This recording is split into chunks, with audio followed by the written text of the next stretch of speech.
Alright, so Pokemon Day is among us, and I wanted to do something a little special for this day. So I thought to myself, what is the biggest Pokemon mascot that we can shiny hunt for this event? With that, we decided to shiny hunt for the different Pikachu clones located in Scarlet and Violet.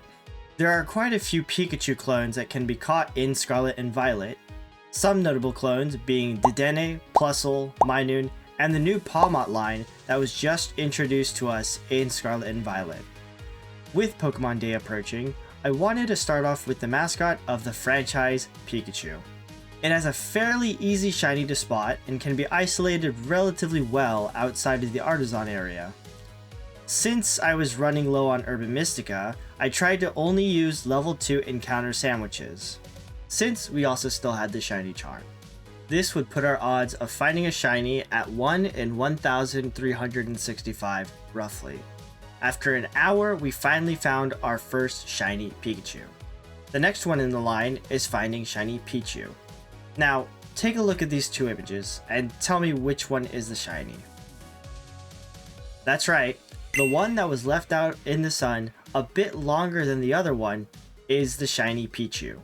Knowing that this was going to be a difficult shiny to spot, I started to try and use what little Urban Mystica I had to try and find one.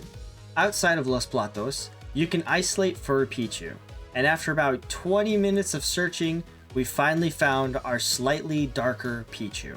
Since we still had some time left in the sandwich, I wanted to try and finish the line with catching another Pikachu to evolve into a shiny Raichu.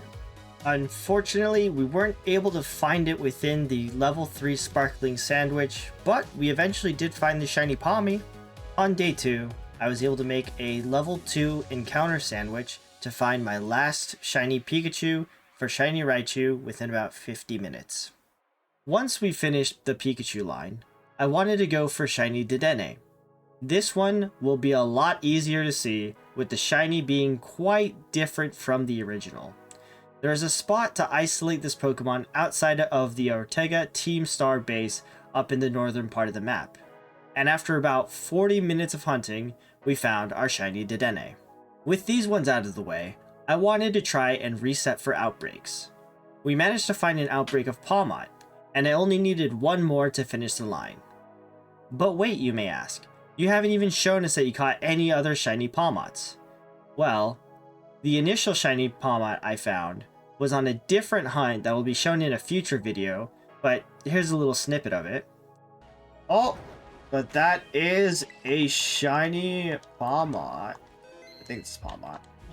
Just get in the heal ball. Accept your fate. Excellent. Most excellent.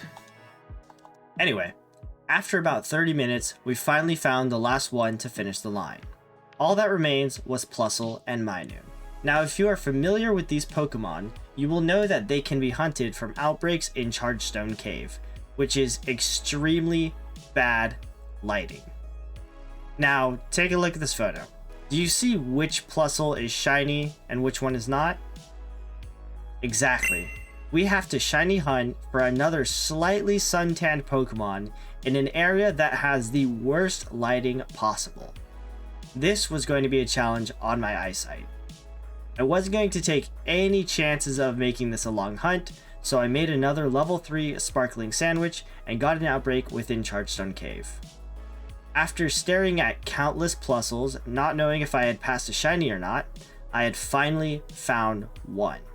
After 50 minutes, I barely noticed that there was one Plusle that was a little bit more yellow than the others in the area and found my shiny. My eyes were very grateful we had finished this hunt. Now, onto Minun.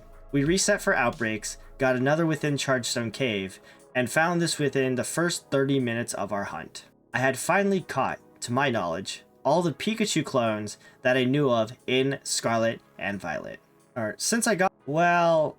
Until a chatter reminded me of Mimikyu.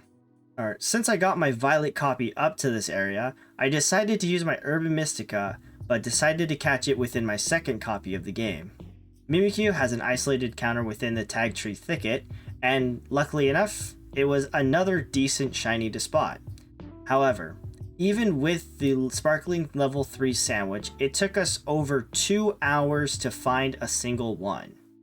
Now, to note, I don't have the shiny charm in my Violet copy, so it didn't bring our odds down quite a bit, but I mean, come on. When we've shiny hunted for the future Paradox Pokemon, it gave us even less trouble trying to find those shinies without the shiny charm and having a level 3 sparkling sandwich. With Mimikyu finally caught, we evolved Pikachu into Raichu and walked to evolve our Palmot into Palmo. And that is all the Pikachu clones that my chat and I could think of in Pokemon Scarlet and Violet. I hope you guys enjoy the rest of your Pokemon day.